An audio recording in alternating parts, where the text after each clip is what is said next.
UPSC chairman తో CM Revanth Uttam భేటీ, UPSC పరీక్షల నిర్వహణపై అధ్యయనం. బుక్లెట్ పేరుతో కాంగ్రెస్ ను బీఆర్ఎస్ బద్నాం చేస్తోంది. 10 ఏళ్లలో ఎన్ని హామీలు నెరవేర్చిందో చెప్పాలన్న విహెచ్.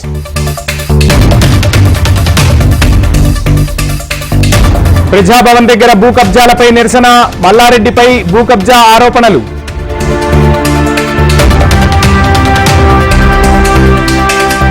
ఏఐసీసీ చీఫ్ ఖర్గేతో సమావేశమైన షర్మిల, తాజా రాజకీయ పరిణామాలపై చర్చ.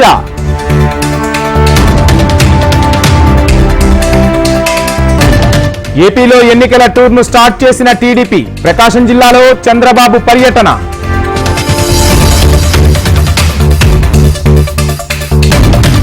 అర్హులైన పథకం లబ్ధి పొందని వారికి మరో అవకాశం, రెండోసారి బటన్ నొక్కిన ఏపీ సీఎం జగన్.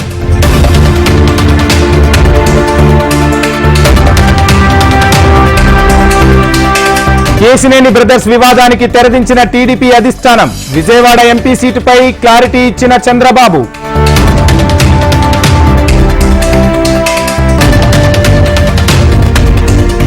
దర్శకుడు వివి వినాయక్ పొలిటికల్ ఎంట్రీ, వైసీపీ తరపున ఎంపీ అభ్యర్థిగా బరిలోకి.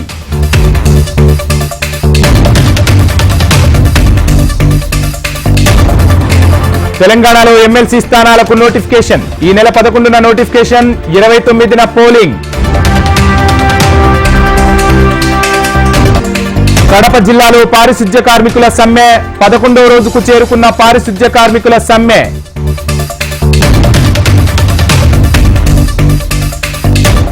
నెల్లూరులో మున్సిపల్ కార్మికుల వినూత్న నిరసన, కలల పరమేశ్వరి ఆలయంలో పొర్లు దండాలు.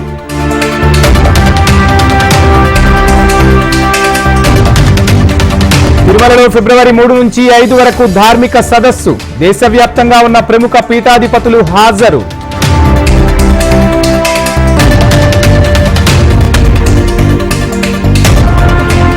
ఎన్టీఆర్ జిల్లా అనిగిండ్లపాడులో ఉద్రిక్తత, సీఐ వాహనంపై గ్రామస్తుల దాడి.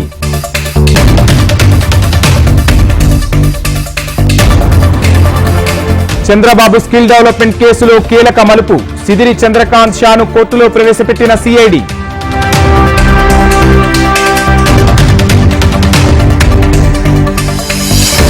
బెంగళూరులో కరోనా డేంజర్ బెల్స్, 4 మృతి, 172 పాజిటివ్ కేసులు నమోదు.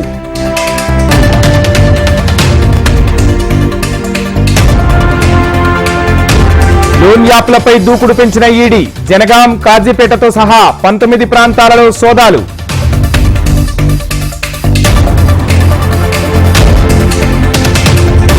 ఢిల్లీలో భారీగా కురుస్తున్న పొగమంచు, ఆలస్యంగా నడుస్తున్న పలు రైళ్లు, విమానాలు.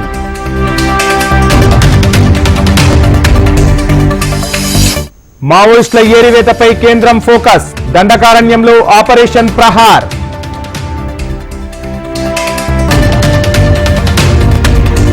మోదీ నాయకత్వంలో భారత్ అభివృద్ధి, చైనా మీడియా ప్రశంసలు.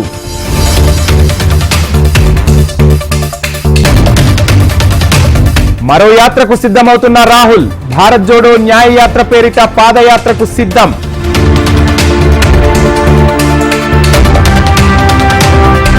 ఈ నెల 16 నుంచి అయోధ్యలో విగ్రహ ప్రతిష్టాపన, 17న 51 అడుగుల విగ్రహం ఊరేగింపు.